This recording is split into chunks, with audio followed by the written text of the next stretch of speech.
All right, folks, welcome. World Soccer Radio. It's the stream special.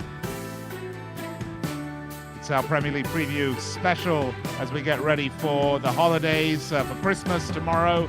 Merry Christmas to everybody that celebrates Christmas. Happy holidays to everybody else. Nick Geber and Danny Page with you here on watchwsr.com. No radio today. Actually, if you really must know, the secret is we decided to have a little fun today. By the way, don't call in studio as it says that because the radio network is not with us today. We sent them a repeat, isn't that right, Danny? Because we wanted to just be a little kind of loose and not worry so much about adhering to the network time clock today. Well, it's kind of like the World Soccer Radio edition of a fireside chat, Nick. Hopefully our fans are nestled up with some hot cocoa and peppermint and getting your take and my take as well on what's coming up. What an incredible Boxing Day ahead. Yeah, it's gonna... I'm excited for Christmas, but I'm really excited about the fixtures that are coming up on Thursday. Yeah, it's going to be a lot of fun, Danny. And just a little programming note for everybody here. It's it's going to be just really laid back, and we're going to have a little fun today. We're going to, really sort of not worry about commercial breaks and stuff. We'll take a few breaks just so we can get a breather here and get ourselves reset. The show may go 30 minutes. It may go 50 minutes. It may go 40 minutes. We're just going to get through the matches. Again, we'd love to get your tweets, your comments, if you've got something to say, at World Soccer Radio. I know Danny's monitoring the Twitter, and I'll do that as well. And I see Ed Hart is on. He's already firing away. He's already firing away. So, listen. Dallas winning at Villa. Oh, nice prediction. Yeah, how about that one? So listen, we thank you for being with us today. It's Christmas Eve. We would, as I said, we sent the network a repeat, a kind of a best of, and we were just going to take the day off. But with all these big Boxing Day matches coming up, boxing matches. There's no boxing matches. I can't wait to see Manny Pacquiao fight on Christmas Day. Yeah, it's not going to be fantastic. That is not going to happen. With all these great Boxing Day matches coming up, I thought we would be remiss if we didn't at least give you our picks and had a chance to chat with you about it. Although, having said that, it's funny, Danny. Let's get into the matches in a minute. But, yesterday on the show, I was talking about the Chelsea match, the Arsenal-Chelsea match. I said it was a big match, a big letdown. And, of course, if you look at the matches over Boxing Day, there really aren't any sort of standout matches, with the exception of the match at the Etihad, which is Man City versus Liverpool. So then the question is, there's a good chance this is going to be a letdown as well, despite the fact that these teams are both prolific scoring teams. Both these teams are have been susceptible in the back. Both these teams score goals in bushels. You just never know in this situation when the pressure's on the way it is. I mean, it could be as dour of a match as, honestly, I thought the Arsenal-Chelsea match was. Well, and you go back to the Chelsea-Manchester United match to open the year that was just dreadful, the second fixture of the season. But those games have one thing in common, and that's Jose Mourinho's approach and his negative style of football that he was playing. Really, he just didn't want to go for it. And I trust him. He's a man that's won the Barclays Premier League, two times? Yep, or back to back. Well, we won it back to back. Remember at Chelsea? They did win back to back, and then Ancelotti won it. That's correct. Yeah, Blues down the line. But that was all Mourinho's tactics, and also we see how frail Arsenal is when they need to be playing at the top level when they lose a top player. Man City loses Aguero, and we're not really going to bat an eye, but Arsenal lose Jack Wilshere, and they really are limited in the way that they distribute the football through the midfield, and that was a big problem for them against Chelsea. Yeah, absolutely. Losing Wilshere. And we're going to talk about that when we get to Arsenal. But again, I ask you this. Do you think the big match, and we'll eventually get to the Liverpool, the City-Liverpool match, but do you think it's going to be a good one, or will it be another sort of big match letdown? I think it's going to be outstanding. I think you look at Pellegrini and Brendan Rodgers, and they're not the type of managers that will do what Jose Mourinho did. Right. And Wenger is so stubborn, too, that I was really disappointed to see him not, go to the bench and try and change things up until late on in that match. It just didn't make sense, and it was just a really, really poor game. Yeah. But if this is Mourinho's strategy, I'm not going to discount him. Really, he wants to get away 0-0 draws in the league against these top teams, and it seems to stick. It seems to work. Well, I'll tell you what, Danny, we're going to get to all the matches individually, and we can certainly look back at the matches that they've had. If a few days ago, when we were getting ready to talk about the run into all these matches, Danny, I said to you that I predicted come the new year, Liverpool would in fact be top of the. Pardon me, predicted Arsenal would be top of the table, and Liverpool would be second. Okay, you laughed at me. And there are not too Right. many matches that I think are different. I did quite well on my initial predictions, but we're going to see where they're going to go on. But I have to ask you this. I mean, we were talking about this a little bit in the break. Liverpool are currently top of the table. Now, this is the first they are. time they've been in the top of the table since, was it 2008, 2009 season under Benitez. And they, of course, did not Your go on to boy. win the league. Your- They've been Your top boy of the, Rafa Benitez. They've been top of the table 3 times in the Premier League era, and neither time, obviously, they've won it. Do you think they really stand are Liverpool really title contenders in your mind, Danny? Or is this just kind of the rub of the green they've had in terms of the fixtures up to this point compared to some of the other teams? How do you see it? I think they are genuine title contenders, Nick. I didn't believe so legitimately until they bounced back from that away defeat at Hull, and Yeah. they've performed. That one really told me a Well, I lot believe about it's this four, team's. it's 4 wins in a row, right? Since that time. Exactly. Yeah. It told me a lot about this group's character, and they've showed us a lot over the last few weeks. But now they are top at Christmas, okay, which is important. I know symbolically, it's a really big part of kind of the culture surrounding football Yeah, yeah. in England to be top at Christmas. But they're not going to be top at New Year's, and I think they're going to tumble from first all the way down to fifth. And again, that is not saying that they will be unable to compete for the title and maybe even win the title. I think they can, but I think just considering the fact that they have to go to the Etihad and to the Bridge in 4 days is Right. that's just unbelievable. And or is it within 3? It's within 3 Right. days. Well, I isn't it? mean, the fact is there's only 2 points separating Everton in fifth and Liverpool in Yes. first. So I mean, So it's it's not. extremely I'm not tight, going out right? on any limb here. No, you no. know? I mean, it gets a little further when you get down sixth into Newcastle territory. Although I want to talk about Newcastle when we get there because I think Alan Pardew's just done a masterful job, really in the face of adversity. But we're going to talk about that. You know, Do you really think? I mean, do you really think that they? Come on now. Now I know you predicted draw Chelsea City, but do you really think they will still be top in 2014 to begin the year? I just don't think so. it's a possibility. I mean, we're going to see, right? I'm not asking you if it's a possibility. I'm asking you if it will happen. I had Liverpool drawing City and Chelsea. And, I know you laugh, man, but, it could happen. It could happen. It's really the acid test. It's hard to know. Look, I had Liverpool losing against Spurs, and they beat them 5-0.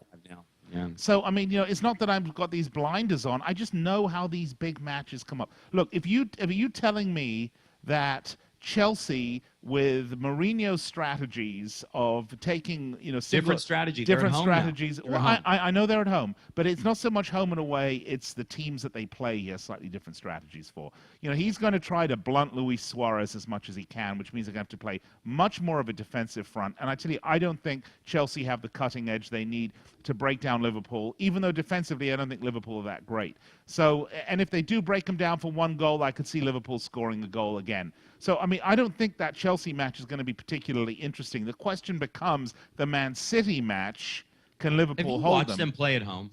Have you actually watched those matches, Nick? Chelsea? Did you? I watched just about No, every Man game. City. Yeah, they're Did you brilliant. No, watch they're phenomenal. them destroy Arsenal and did. embarrass Tottenham. I What did. are Liverpool going to be able to do I did. differently? But on the I watched defensive side of the Liverpool go ball? to White Hart Lane and embarrass Spurs as well at the Yeah, lane. By So, the I way, mean, by the yeah. way, as far as goals on the season, Spurs have scored 18 and City have scored 51. And Suarez okay? has scored 19. Yeah, exactly. So we're So- talking about some considerable differences here in Tottenham Sure, and City. sure. I just of course.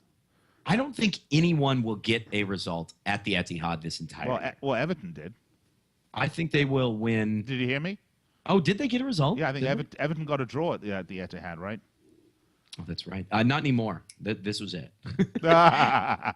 Okay, so you're going to back up on that one. All right, so I tell you what. So you think? Look, I think we both agree they're title contenders, but you know what? Everyone knows I'm a Liverpool supporter, so let me qualify that statement.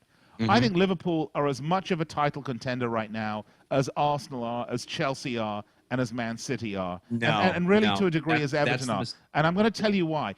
Until Man City can pull its away form together onto something like consistency, As good as they are at home, you have to be able to take points when you need to away. That's the problem I have with City. They could well be on the way, by the way. They could well be on the way. And all it'll take is a run or 2 or 3 really good away results for them. And by the way, a good result is 3 points, whether you win by 10 goals or 1 goal, okay? Then that'll change my mind. But I will tell you, I think Liverpool are as much of a title... Every one of these teams has weaknesses, okay? Arsenal, I think, are thin up top at times, okay? And in the midfield, we learned the other night. Chelsea have no way can they find goals from their strikers, period. Okay, so they look like a toothless lion at times. They will paw you to death from the midfield, but in terms of that cutting bite, I just don't see it. Man City, I don't think they are strong enough away from home on a consistent basis to show me. Of course, Liverpool have their flaws as well. They as Brendan Rodgers said, he only has 17 players right now, but they got no European commitments. It's a big difference. Everton look great. And you know, I think Martinez has done a great job, but I just don't see them as title contenders because I don't think they have the depth of squad for for the 38-game season. Remember, we're not even halfway through yet. So I think there are, to me, Nick, I think there are 4 title contenders. And they opt, by the way, how great is it? Can we just do one of those timeouts we enjoy? We're having this discussion and Man United aren't involved in. Gosh. Oh, my gosh. This is so wonderful. Well, you know, it's true. And we'll talk about United. I mean, and the people that are saying, well, you know, United could put on a run and United could put on a run and get up there again. The problem is that, as we said earlier, is that there's literally like 3 points between the top 4 teams. So United are going to have to put on a run and then have the effort to get by those teams that are all there at the top. I just don't see it. They're not going to win the title this year. No, I'm a betting man. I would bet big money on it. I'm not even sure they're going to qualify in the Champions League this year. No. I'm not sure that that's a bad thing for them, though. And we can talk about that, and we can really get into that discussion today if you want to. But let's, we do want to give our match previews, right? That we did promise that. Let me just close out the title discussion here. Then we'll take a break, and then we'll come back and do match previews. Perfect. I think that you really do have to, considering how tight things are in the table, obviously, I think you have to look at that there are 2 sets of title contenders. And that is, there's Liverpool, Arsenal, Chelsea in one group, and then there's City in the other. And City are the absolute prohibitive favorites by far. It almost reminds me a little bit of the Miami Heat over the last couple basketball seasons, when we know they're the most talented team in the league. But then, you know, you start asking some questions in February, maybe. Oh, they get taken to Game 7 in the opening round against the Bulls a couple years ago. The Pacers take them to 7. And we wonder, are they going to win the league? Hold on, Danny. And they do. Yeah, but you know what? 3 seasons ago, they were the prohibitive favorites. They were crowned that they were going to win their first championship. LeBron James, by the way, I'm huge. I love LeBron James, and you know, he's great. I wish people would all these years later get off this guy's back about the decision. All right, so but we can put that one aside. I mean, enjoy the athlete that he is. But you know, they lost to the San Antonio Spurs. No, they lost to the Dallas Mavericks. Excuse me, sorry. Same thing from Texas. The Dallas Mavericks, and because they weren't quite ready yet. So you're saying a tall, quite ready yet. So we're looking at a tall, dorky. No worries. A tall, dorky, blonde German guy takes down LeBron in the Heat. Are you saying Per Mertesacker and Arsenal are the team to or Mr. Luis Suarez? Yeah, but he's not a tall, dorky German. No, he's a very interesting Uruguayan gentleman. But that's the point that I'm making. I'm not sure they're quite ready yet, Danny. And look, I'm not going to deny what a wonderful team. By the way, what a wonderful team they are to watch play when they are at home and they are in full flow and they got that confidence. And then they are a great team to watch. Football, I don't care which team you support. If you're a football fan, you just have to love it, right? Yeah, it's incredible. But those Barca fixtures should be unreal. Yeah, they're going to be terrific, because that team's just getting better and better. But the question is, the away form has to be consistent. That's why I'm saying they're like the Heat against the Mavericks. They're not quite there yet. Next year, different matter altogether. They probably will be prohibitive favorites, and I can see City and Chelsea fighting for this title year in and year out over the next 5 years. Sorry, Arsenal fans. But today, where we stand today, where we sit today, looking at this group of fixtures ahead, I would say that there are 4 teams, as you point out, that can win the title, and I don't put any as a prohibitive favorite. I think you're making a mistake there. I think you will be looking at things differently starting in All 2014. right, well, maybe we will, maybe we won't. All right, tell you what, we're going to take a break. Very brief one, folks, so, you don't have to Yes. go too far away. We're going to take a break. We will be back in exactly 3 minutes, and we're not even going to play any Christmas music for you, but we may be back before 3 minutes. We'll be right back, so don't go anywhere. Hope you are enjoying the show, because I know we really enjoy bringing it to you. All right, we'll be right back, folks.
All right, folks, we're back.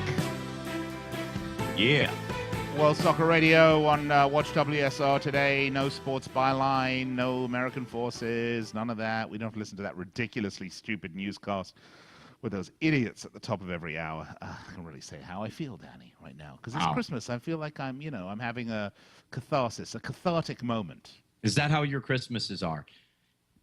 Not really, I growing up in London was great to have Christmases. There was a great sort of Christmas spirit, Christmas feel, Yeah. and everyone would really get into it. Of course, growing up, we had great presents. And I know everyone's saying, Nick, but we know you're Jewish. That is true. I went to a Church of England school, though, so you Right. can never get away from it. And look, one of the things about being different within the country that you live, and I won't say within another culture, because I was born in England, raised in England. That's my culture. I don't have any other culture. Well- But one of the things is you learn respect for other people. I mean, we had the school choir and everything else, and it was a big part of life. Yeah, I think Christmas for a lot of people is a cultural holiday, really, Yeah. and not a religious holiday. And Christmas is but Danny, for those people to whom it is a religious holiday, there's nothing wrong with that, and I don't believe at all. and I don't believe they should be, that they should in any way feel that their rights to express their religion on their holiday is somehow being suppressed. Because I certainly, I hope not. Yeah, exactly. That's the spirit's all about everybody, right, having their thing. Well, I one thing that I'm kind of curious about, as far as let's put it this way: Christmas in the U.S. is very well celebrated. People get into the festive mood. Like most things in the United States, I think it's a bit more commercial and a bit more obviously object driven. Everybody wants their presents, but there is something even greater to me that is so enchanting about Christmas in England and in the UK. I mean, how are the two kind of different? How do the holidays compare in the U.S. and in England? Well, it's difficult for me to know, because I grew up as a child in England where Christmas was presents and the whole environment around it. Right. And then here when I was in the United States, I was obviously a lot more cynical and grown up, and was able to look at things very differently. So it's really next to impossible for me to compare the two. Look, I think here in the United States we tend to be much more materialistic, much more sort of the spirit of Christmas means shopping till midnight at Best Buy. Yeah. And We're a sick culture. No, but I think it's like that worldwide now, in fairness, okay? I don't think it's just here. True. I think it's more of the changing of the times rather than some sort of American cultural failing. I don't believe that's the case. I just believe, as we have developed into this sort of technical society. But you know what? Let's not talk about that, because I'm sure we're boring people to tears and we're going to have Right. like nobody watching this show. Let's talk about our Premier League previews, because that's what everybody is listening and wants That's to what talk they're paying about. the big money That's for. what they're paying the big free money for. Hey, it's our Christmas present to you.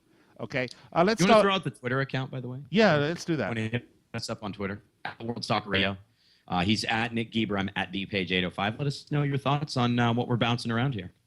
Yep. Oh, Merry Christmas, by the way, to everybody. I see Nick in New England is busy wrapping presents with the missus, but looks forward to the recording tomorrow. Solid. That's okay. one thing. That's one thing that I think is a little unfortunate about Christmas, I guess, is that wouldn't it be nice if there was like a match tomorrow? It would, but everybody needs a break every now and then. Even footballers that make £1 billion a minute. But let's get to it, shall we? Let's go to the KC for the first match. It's Hull City against Man United, and Hull have only lost once at home all season, Danny. And whereas United are putting a run together, I think we have to all acknowledge that. And I know you're not a United fan, I'm not. But I by the way, I am. Now that they've come down to earth, I actually feel a little bit differently about them. I'm able to look at them a little bit more objectively, even from the bile in the back of my throat. But they put a little bit of a run together. Although 2 matches, they beat Villa, they beat West Ham. But if you watch the match against West Ham, yeah, they beat West Ham. West Ham were just awful. Yeah, they were terrible. And again, it's all the problems surrounding the fact that they signed a key player in the summer, needing him to tie the team together, and that's Andy Carroll, and he hasn't been available. He's been unable to play for them. I think for Hull, it really is one of the things that happens a lot with newly promoted sides, especially with sides that we expect to kind of yo-yo and go back down. Their defense is always so poor. Many promoted teams. Did you know they have the best defensive home record in the league? They've only allowed 3 league goals. But I'll lead in here with my prediction and say I think United will equal that, and they're going to blast Hull 3-1. Well, it's funny because we talk about United and they're on the roll. I said I don't think. I think they made, in some times, it was a little labored, the victory against West Ham, given how bad West Ham were. I think this match could be a bit of a surprise, actually. And I know if I look down, I did have them. I think I actually had this match incorrectly. I thought they were playing Norwich second. I didn't actually have them down at Hull, which was, of course, my mistake. You're getting old. Yeah, I am.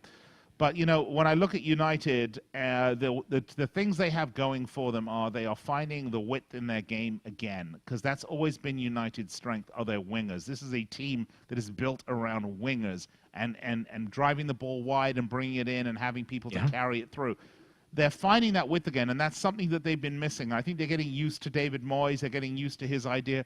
And, the thing that struck me about Man United is, this is essentially the same team that won the league, with the exception of Fellaini now, who's injured.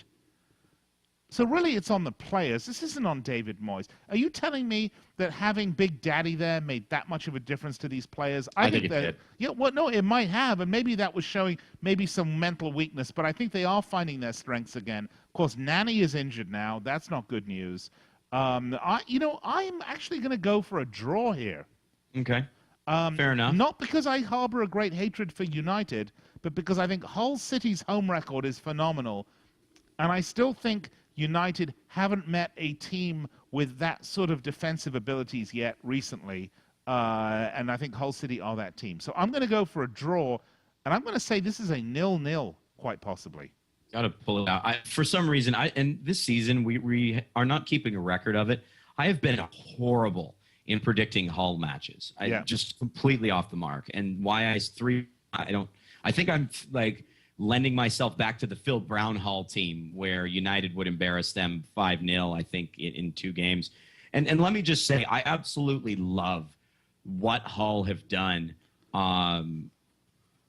in coming to the Premier League and the type of players they signed. Basically, they brought in guys that were rejects from Premier League clubs that weren't getting any playing time, like El Mohammadi, Tom Huddleston, Livermore. I mean, Huddleston's been revelation this season, hasn't he? Danny Graham. I know Danny Graham's just on loan, but Maynor Figueroa, who obviously didn't want to stay down with Wigan. I just love what they've done. Yes, sir. I want to throw that in there. All right, well, let's go to Villa Park. The next match is Aston Villa against Crystal Palace. Now, we did get a tweet here. Was it Ed? Thought that Villa Villa were going to get the Palace were going to get the upset. And, they may just do that. The one thing about Villa is, so much of their success rose and fell on Benteke, and he's really come off the boil. I keep mentioning that when Benteke, Weimann, and Agbonlahor are up top and they're running at defenders and they have that confidence, I think they're terrific. I haven't seen that recently. It's certainly a very different looking Villa of late. They look a little toothless. And as for Palace, I mean, they were doing fine. They ran up against a couple of big teams here in Newcastle and Chelsea. I mean, look, they only lost 2-1 to Chelsea. And, they did get blown out by Newcastle. But prior to that, they had a couple of nice wins against West Ham and Cardiff, teams that are much more the profile of an Aston Villa.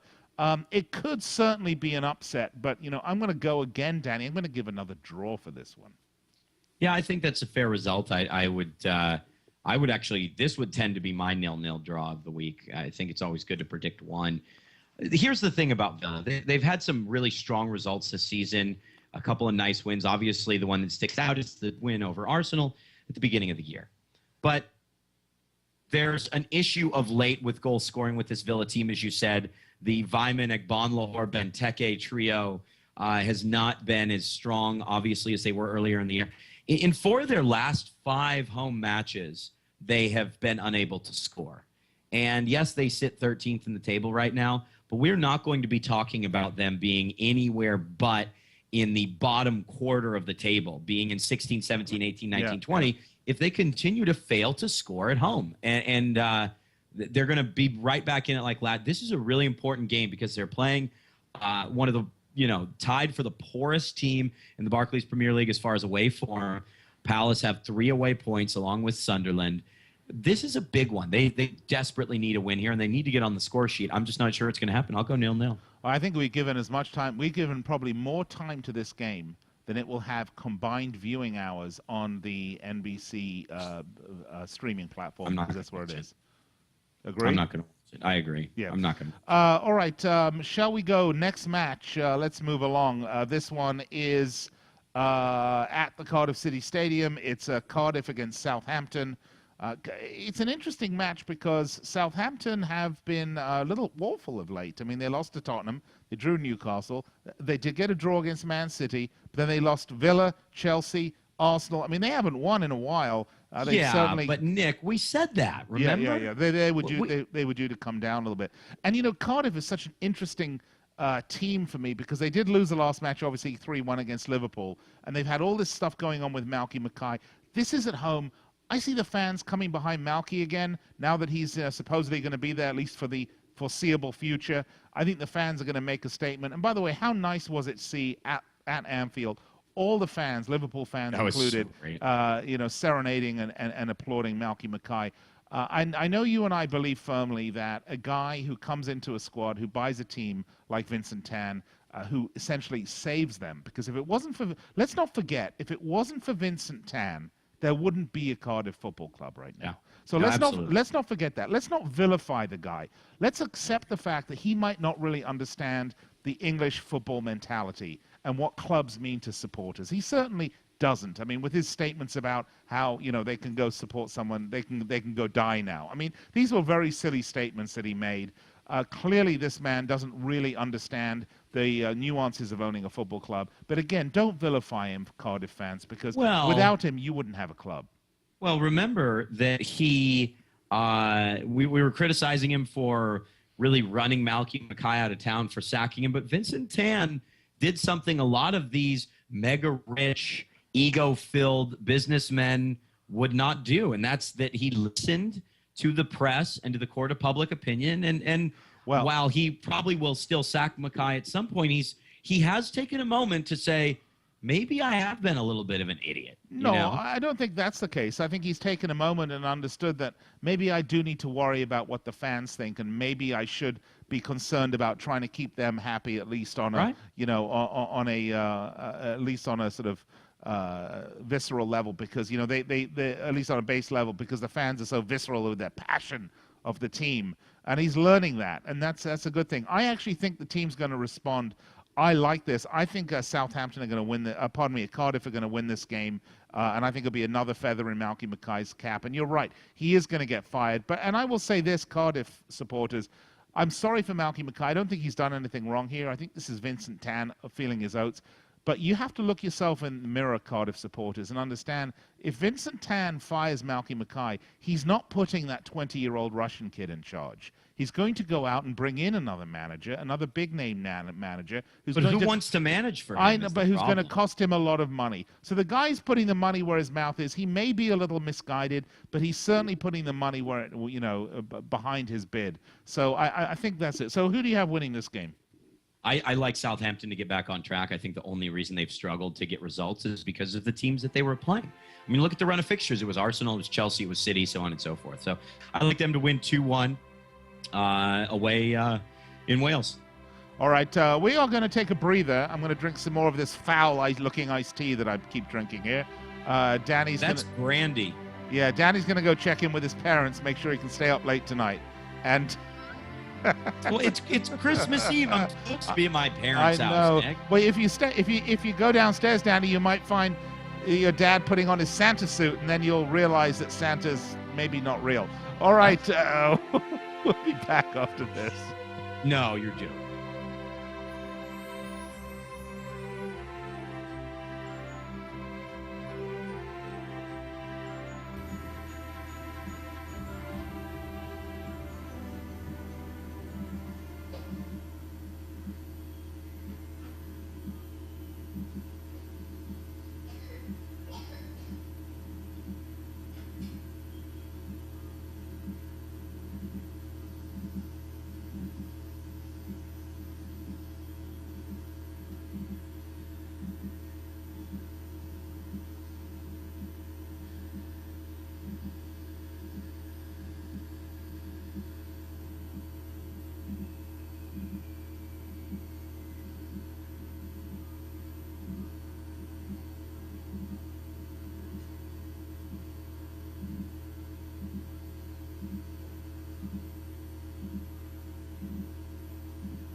All right, welcome back to the show. World Soccer Radio. coming to you on watchwsr.com, which, in case you haven't figured out by now, is our Ustream live feed.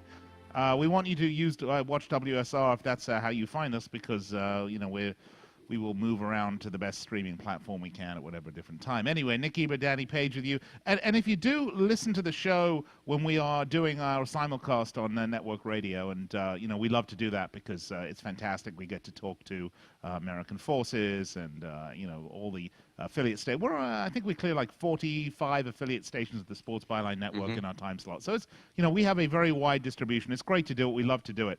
But if you do listen to the show during the week when we do that, and we get a lot of tweets from people that say, "Hey, do you know your mics are hot during the break?" Yes, we know that. The way it works is I enjoy that. I know the show's sort of relayed through 3 different locations. Danny is in Santa Barbara. I'm in Los Angeles. The network headquarters are in San Francisco. So that's how the show sort of gets relayed. And because of that, the way it's routed through our various audio feeds and boards, the only feed that we can feed into the stream that gets all the various pieces is the one that has the talk back from the network on it. And so you get to hear, the chit chat we have with our engineer at network headquarters, who is usually either Scott or Jerry. But I think it's fun, because we get to kind of have some off the cuff comments and exactly. Chat about things as we lead into the next segment. Hey, now I know this is kind of the free-flowing, free-form show, and this has been a lot of fun here on Christmas it's great. Eve. It's like having a chat with your friends, although you're not my friend, Dan. Exactly. Yeah, I know. More acquaintances. But I do have to tell you this. I know we can go till whenever, but at 7:05, I have to be out in my front yard because this stooge that gets in a helicopter and flies around like Santa Claus is going to be flying by my house, and all it's right. like a family. All right, so we got 20 minutes. No, it's like 20, 25. I'll tell you, let's not take any more breaks. Let's take it right Let's close through. it out. Let's just close it out. I mean, okay. Again, my mom literally goes out there and yells at Santa, "Hey, Santa, hey!" I mean, it's just too Danny, it's very sad. I have to tell you, Danny. Now, please sit down. Are you sitting? Yeah. Okay, now I know this is going to be very disturbing for you. You may need therapy. But, Danny, Santa Claus is not real. No, I don't believe it. I don't believe it. You know what it's like? It's like when I saw the cover of Us Weekly this week, and it said O.J. Simpson is Khloe Kardashian's father. Okay? I just don't believe it. All right. I think it's more likely that... that O.J.'s her dad. Yeah, exactly. All right. Chelsea-Swansea at the Bridge. There is only going to be one winner in this match. And by the way, Swansea, for me, have been a big disappointment. I know they've had some injuries, and Michu losing him has been a big problem for them. But, I am disappointed. They're certainly having that sort of sophomoric drop after a great season, or junior drop for them, right? They've had a couple of good ones. I've been pretty disappointed with them this season. I see Chelsea winning this one. Let me see if that was one of my original picks. Yes, I did have them beating Swansea, and I think they will do that. I mean, unless Danny, you have any other predictions on this one? No, I think it's 2-0 to the Blues here. And again, I'm not sure if Swansea are having a sophomore slump as much as, or a junior slump, as much as they're just feeling the effects of playing European football. Yeah. It's a major challenge. And one note for Chelsea, Nick. Yeah.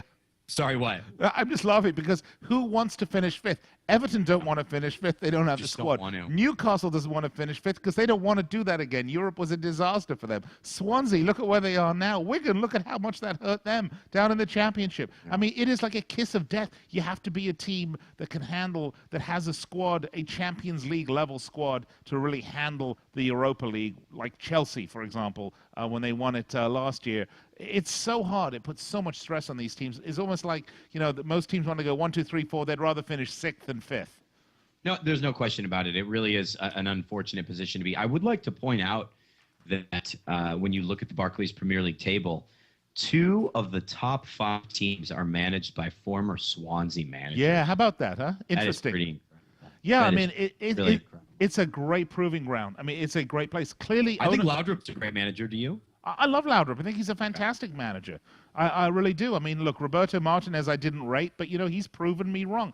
I'm eating my words. Hats off to Roberto. I think Brendan Rodgers is doing a great job. It's fascinating to watch what's happening there. It really, really is. Let's go, though, to Goodison Park, where Everton will be taking on Sunderland, and we talked about that. I think Martinez has done a masterful job at Everton.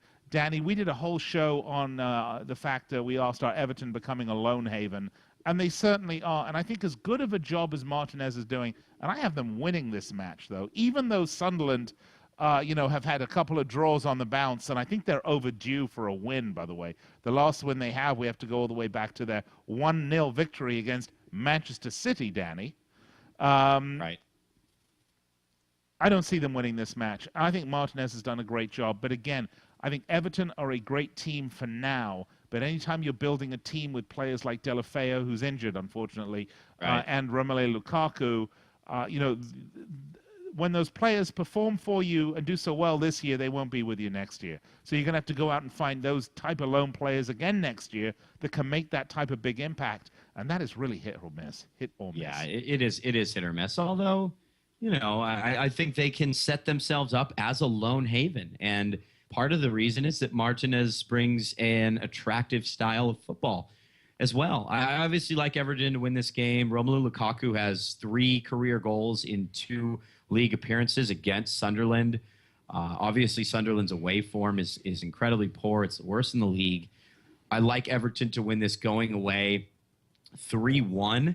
A win for Everton in this match, Nick, would give Martinez more points this season through 18 matches than he had through the whole of last year with Wigan. Yeah, good for him.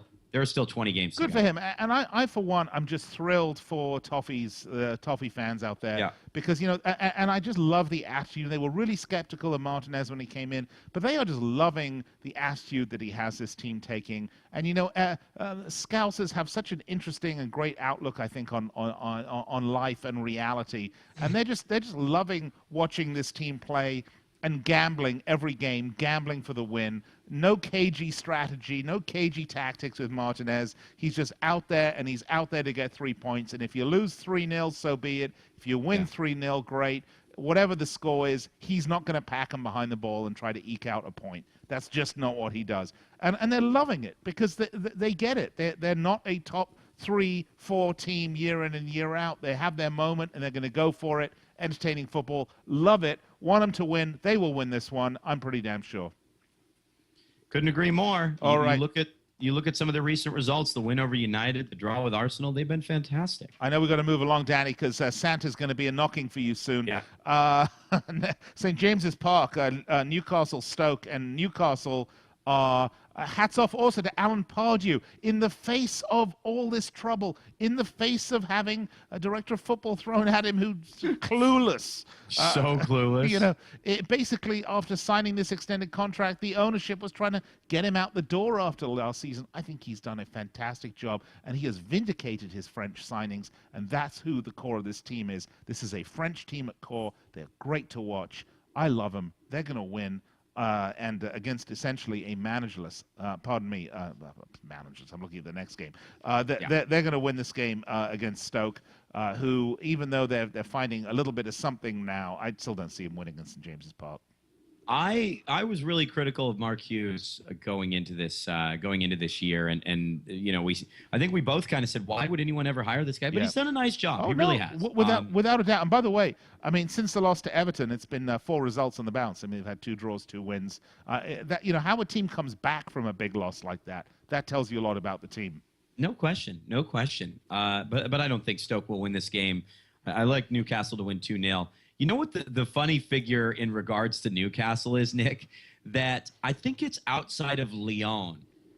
No team in Europe has more goals scored by French nationals.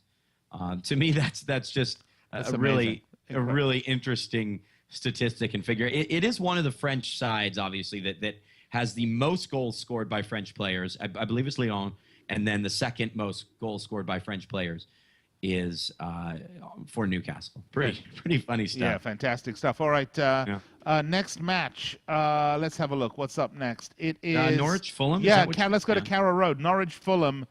You ever been to Carrow Road? Yeah, actually, I have been to Carrow Road. How is it? It's fine. It's not great. Yeah, no, it's not good. You and Delia Smith. No, this is before Delia Smith's time, actually.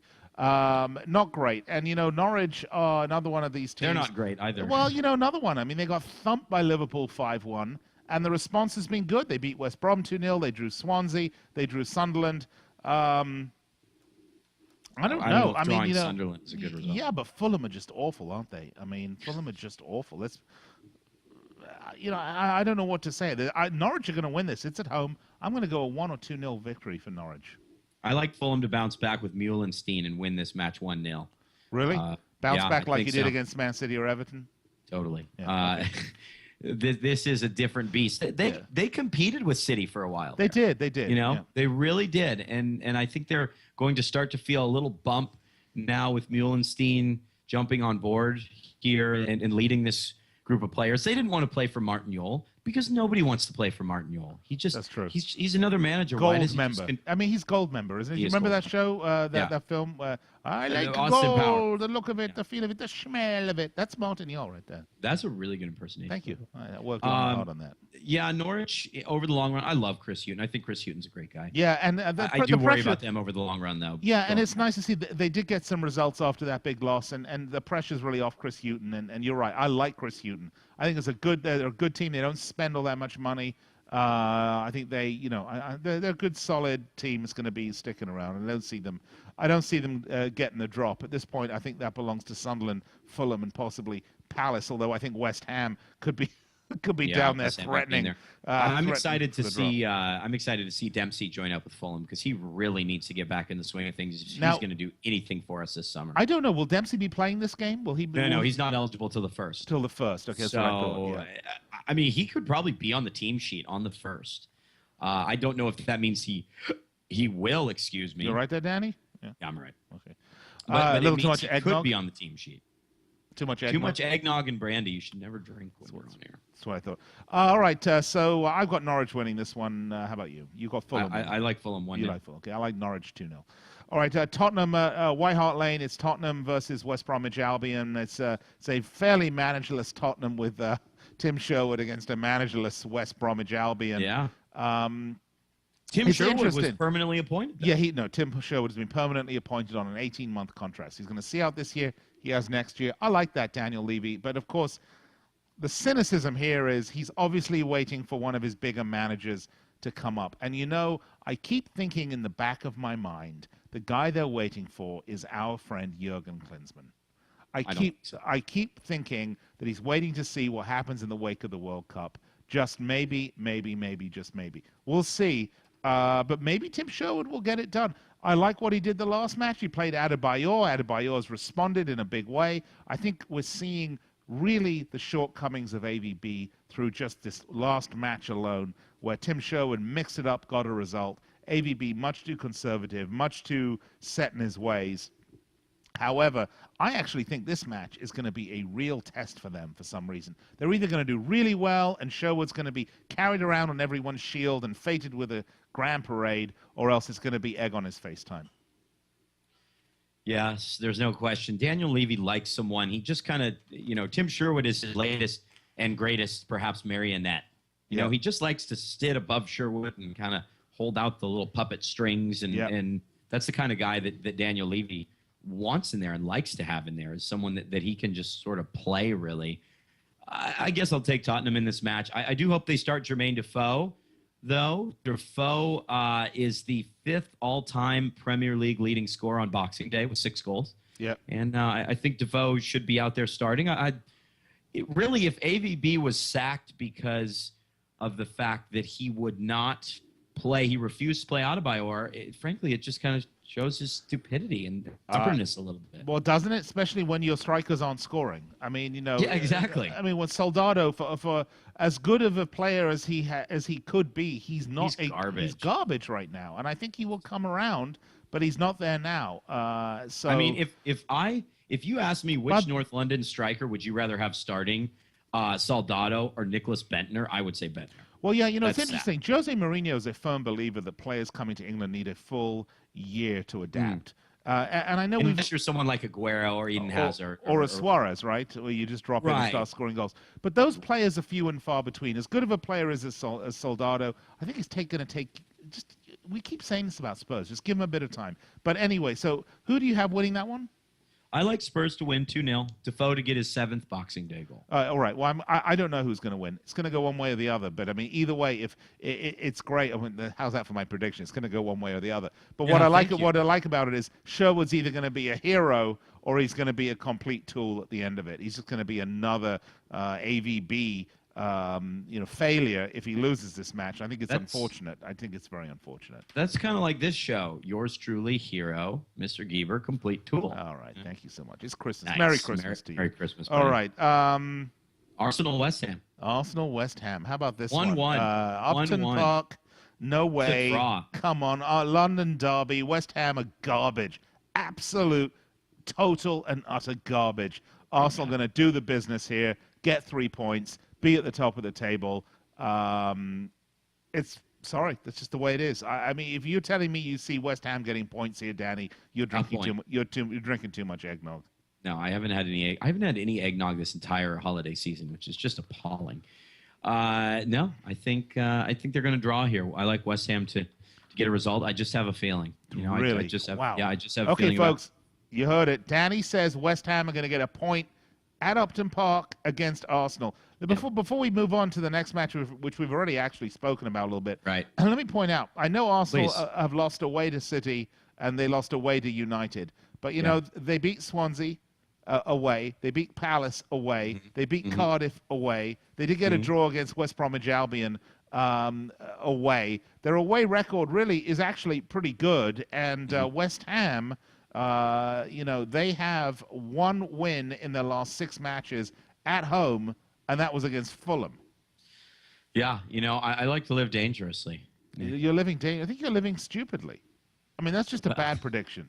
That goes to that. I live stupidly off air, especially as well. All right. Maybe it is. I just have a feeling. I just think that this Arsenal team is really limited without Jack Wilshere.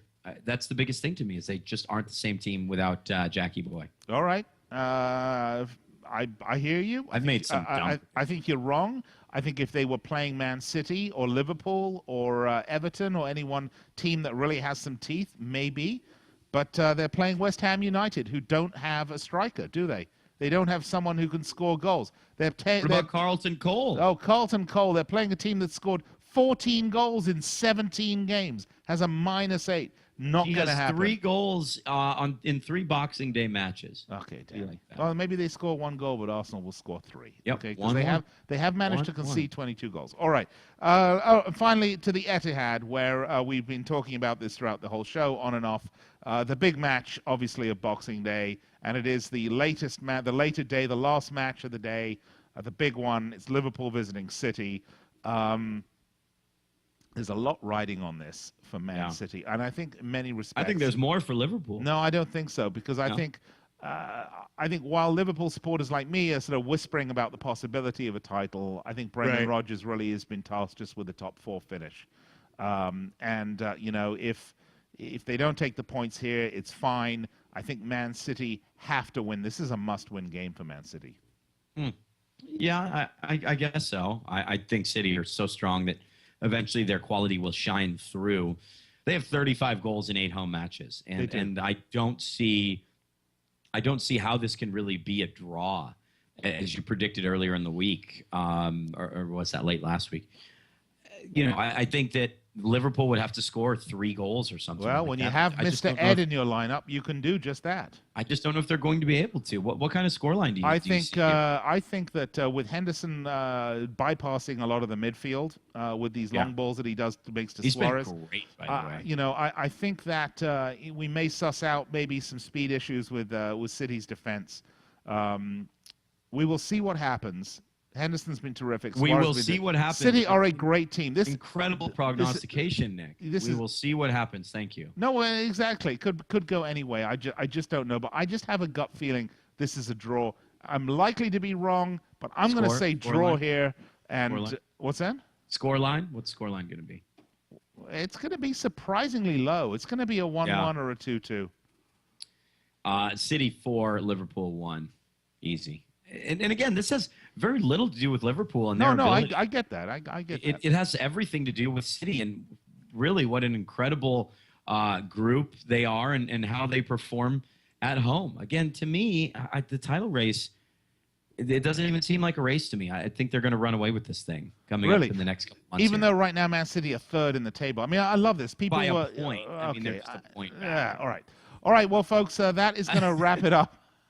you just shut me up. Yeah, right yeah, on. because I'm hearing it from everyone. I hear it in the media. I read about it. I listen to it. Be the media last time. Everybody is crowning Manchester City the champion, but everyone's doing a disservice to Chelsea. Or even if you don't believe that Liverpool can really win this title, everyone's doing a disservice to Chelsea. Everyone's doing a disservice to Liverpool or to Arsenal. And remember. Man City's away form is not good. Yeah. And it is a 38-game schedule. All right? 19 matches are away. 19 matches are away. So it's that the also means 19 consistency. Yeah, I know. It's a 19 at home. But if you maximize every home match and you don't maximize the points away, it's still not going to matter that much. You're still not going to win the title.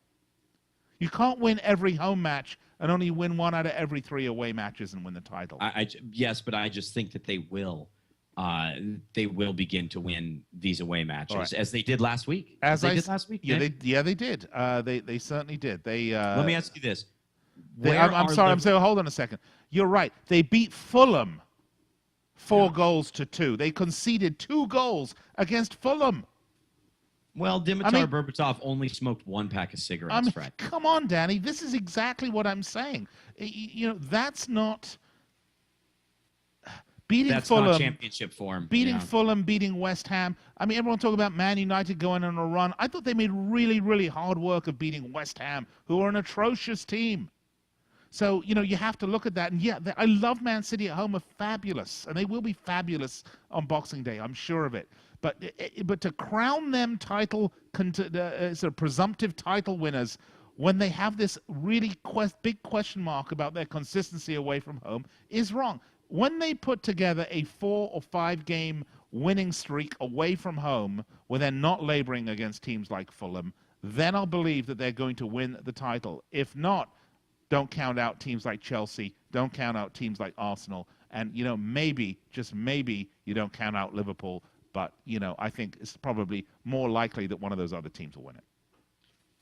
We're going to look back on May 10th, and you're going to say, you were right.